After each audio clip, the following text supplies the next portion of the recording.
안녕하세요, 방구석 평론가입니다. 말할 수 없는 비밀, 그 시절 우리가 좋아했던 소녀와 더불어 대만 순정영화 대표작으로 꼽히는 청설의 한국 리메이크판이 11월 6일에 개봉하였습니다. 개인적으로 저 세 편의 영화들 중 청설을 가장 좋아해서 이번 리메이크판을 매우 기대하고 있었는데 과연 어땠는지 개봉 당일 첫 회차 보고 온 후기 풀어보겠습니다. この番組はご覧のスポンサーの提供でお送りします。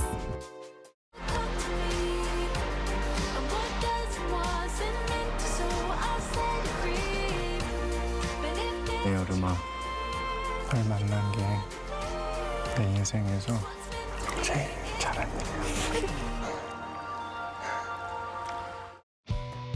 앞서 언급한 세 편의 영화 모두 한국에서 리메이크될 예정이라고 발표되었는데 말할 수 없는 비밀은 2년 전에 촬영을 마쳤지만 현재 개봉일이 미정인 창고영화 신세가 되었고 나머지 두 편은 올해 부산국제영화제에서 선공개되었으며 그 시절 우리가 좋아했던 소녀는 내년에 극장 개봉 예정으로 청설이 가장 먼저 정식 개봉하였습니다. 대만에서 2009년에 개봉한 이후 1년 뒤에 한국에 개봉했다가 2018년에 재개봉까지 했을 정도로 높은 평가를 받은 원작은 영화 속 대사 대부분이 수어임에도 흡입력 있는 스토리와 주연 배우들의 훌륭한 표정 연기 덕분에 러닝타임 1시간 49분 동안 전혀 지루할 틈이 없고 후반부의 깨알같은 반전까지 정말 만족스러워서 리메이크에선 원작의 매력을 얼마나 잘 살렸을지 궁금했습니다. 취업이 어려워 부모님이 운영하는 도시락집에서 배달 알바를 시작한 주인공 이용주는 지역 체육시설에 위치한 수영장에서 단체 주문이 들어오자 어머니의 등살에 떠밀려 반강제로 배달을 가게 됩니다. 용주는 도시락을 주문한 농인 수영선수들 사이에서 올림픽 메달리스트를 꿈꾸는 동생을 지극정성으로 돌보던 한 여자를 보게 되고 대학 시절 배웠던 수어를 사용하여 그녀의 이름이 서여름이라는 사실을 알아냅니다. 취업에 실패하고 무료한 나날을 보내던 용주는 여름을 생각하며 활기를 되찾아 열심히 배달을 다니던 중 스쿠터가 고장나 발만 동동 구르고 있던 여름과 우연히 다시 마주치고 정비소에서 일하는 친구 재진의 도움으로 스쿠터를 수리해주며 여름과 가까워지게 됩니다. 올림픽에 나가 메달을 따고 싶다는 꿈을 가진 동생 가을을 지극정성으로 돌보지만 자신이 하고 싶은 것에 대해선 한 번도 생각을 해보지 않았던 여름에게 용주는 동질감을 느끼고 점점 더 호감을 품지만 모든 것을 짊어진 지나친 무게감에 지쳐있던 여름이 갑자기 용준을 멀리하면서 벌어지는 내용입니다. 원작에선 여주인공 양양이 동생이고 샤오펑이 언니지만 다른 형제 자매를 위해 희생하고 헌신하는 한국의 장녀 이미지를 고려해서인지 리메이크에선 그 반대가 되었고 원작의 티앵커에겐 없던 정비소를 운영하는 친구가 추가되는 등 약간의 각색이 있긴 하지만 전체적으로 큰 변경점 없이 원작에 충실하고 심지어 러닝타임도 원작과 거의 비슷하게 1시간 49분입니다. 리메이크판에서 마음에 들었던 건 동생 가을을 위해 자신만의 시간이 전혀 없이 헌신하는 여름의 딜레마를 원작보다 자세하게 묘사했다는 점인데 특히 원작에는 없었던 후반부의 한 장면이 정말 마음에 들었고 오히려 원작과의 싱크로율을 낮춰가며 용준보다 여름에게 집중했다면 더 좋았겠다는 생각도 들었습니다. 리메이크 또한 대사 대부분이 수어인데 최근 몇 년간 여러 작품들에서 뛰어난 연기력을 입증했던 홍경 노윤서 두 배우 모두 수어와 표정 연기로 원작의 티앵커와 양양 못지않게 스토리를 잘 이끌어갔고 프로젝트 그룹 아이즈원의 멤버로도 잘 알려진 김민주의 경우 원래 배우 활동을 먼저 시작했다는 사실을 이번에 처음 알게 되었는데 청설에서 매우 좋은 연기력을 보여줬기 때문에 이전 출연작들도 확인해보고 싶어졌습니다. 전체적으로 좋았지만 아쉬웠던 점을 꼽자면 원작의 생각 이상으로 충실한 나머지 원작의 내용과 결말을 알고 있다면 후반부의 반전에 대한 임팩트가 별로 느껴지지 않는다는 점입니다. 원작의 반전은 이를 암시하는 복선이 딱히 없어서 약간 뜬금포로 느껴질 수도 있기 때문에 리메이크에선 약간 다르게 묘사하길 바랬지만 그냥 그대로 옮겨놨다는 점이 아쉬웠고 배경이 대만에서 한국으로 옮겨진 만큼 한국의 법정 공용어인 한국 수어와 올림픽 같은 국제 행사 등에서 사용되는 국제 수어가 다르다는 것이 묘사되지만 수어가 얼마나 다양하고 복잡한 언어인지 좀 더 디테일하게 묘사하면서 원작과 차별점을 뒀다면 좋았겠다는 생각도 들었습니다. 원작보다 약간 아쉽긴 했지만 이번 리메이크도 상당히 훌륭하다고 느꼈고 이런 감성을 좋아하시는 분들에게 강력 추천드리고 싶습니다. 동시에 말할 수 없는 비밀과 그 시절 우리가 좋아했던 소녀의 리메이크판에 대한 기대도 높아졌는데 두 작품도 하루빨리 극장에서 보고 싶어집니다. 보통 리메이크 영화를 보기 전에 원작을 찾아서 보는 경우가 많은데 청설의 경우 내용을 이미 알고 있다면 임팩트가 감소할 수도 있기 때문에 원작을 보지 않았다면 그냥 리메이크를 먼저 보고 그 다음에 원작을 보면서 어떻게 각색되었는지 비교해보는 것을 권장드립니다. 여러분들은 청설을 어떻게 보셨는지 댓글 남겨주시면 감사하겠습니다. 이상 시청해주셔서 감사합니다.